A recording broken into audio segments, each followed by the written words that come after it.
Yes, rebellions in the countryside, in the remote place areas or the village areas or more remote areas of the cities. From cities, the non-cooperation movement spread to countryside. It drew into its fold and struggles of peasants and tribals which were developing in different parts of India in the years after war. In Awadh, peasants were led by Baba Ramchandra, a sannyasi who had earlier been to Fiji Islands as an indentured laborer. The movement was against the talukdars and the landlords who demanded from peasants exorbitantly high rents and variety of other sexes. Cesses means taxes. Other issues they were charging them taxes. Frankly, they were all dominated. They were made beggars. Their land was given. Their land was also taken. If they gave them some money, their lands were taken away. After that, is to say, you were not able to pay. Lot of things, domination and torture, and they were being oppressed. Begar. Begar is not that beggar which we are thinking of. Begar is that a person who is forced to contribute without any payment. His land is taken away. And work at landlords, farms without any payment. As tenants, they had no security of tenure. Now, being regularly evicted, so they could acquire no right over the leased land. Understood? Suppose these days, if you stay in a rented place for 11 years, that means you have a position in that place. So that's why the deed is for only 11 months. You can't get it for 1 year. So that's different. I'll tell you later. The peasant movement demanded reduction of revenue, abolition of begar, and social boycott of oppressive landlords. In many places, Nai Dhobi Bandhs were organized by panchayats to deprive landlords of the services or even barbers and washermen. Nai Dhobi Bandhs. Nai is the barber, Dhobi is the washerman.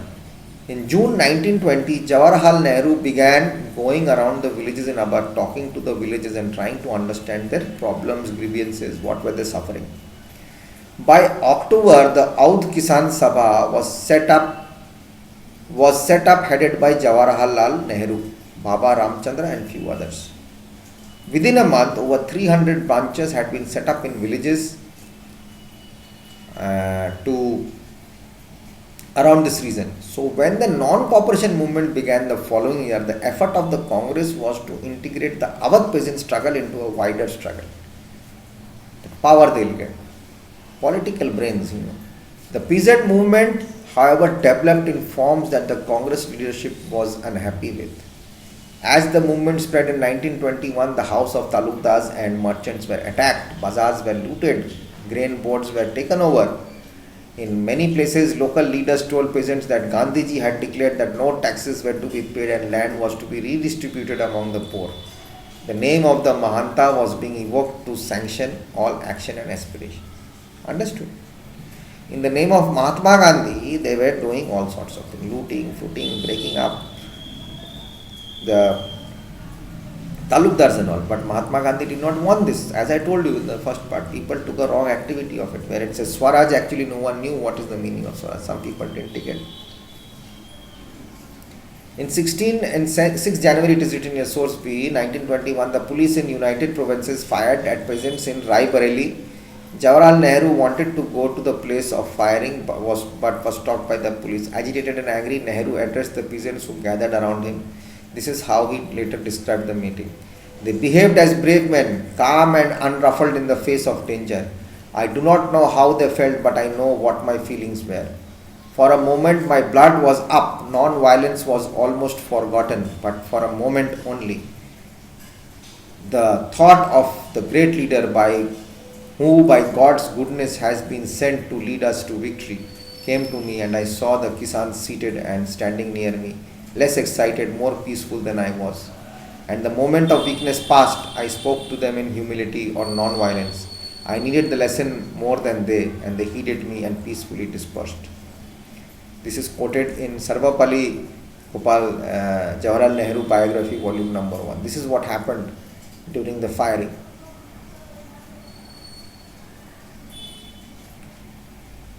The non-violence thing that misinterpreted.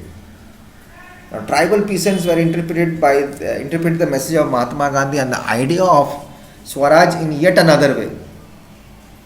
In the Gudam hills of Andhra Pradesh, for instance, a militant guerrilla movement spread in the early 1920s for not a form of struggle that Congress could approve.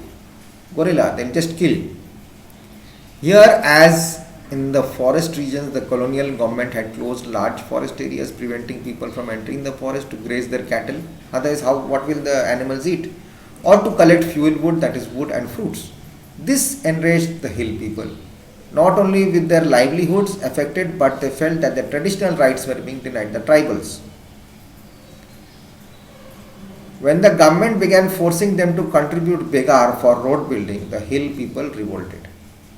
The person who came to lead them was an interesting figure. Alluri Sitaram Raju claimed that he had a variety of special powers. He could make correct astrological predictions and heal people. He could survive even bullet shots.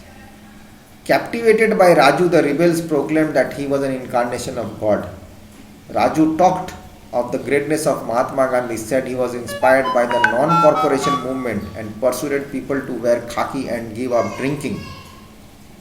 But at the same time, he asserted that India could be liberated only by the use of force, not non-violence. The Gudam rebels attacked police stations, attempted to kill British officials and carried on guerrilla warfare for achieving Swaraj. Raju was captured and executed in 1924 and over time became a folk hero. So that is how things went. We'll keep it till here. Next class I'll come back and we'll finish this. And be good, take care, and see you soon. I'll be putting up notes also on the website. Please do make sure you go through the notes and all. Okay? So see you till then. Take care and be happy, be good, respect your parents and stay safe. And do whatever you want after your studies. Best of luck. Have fun. God bless. Bye-bye.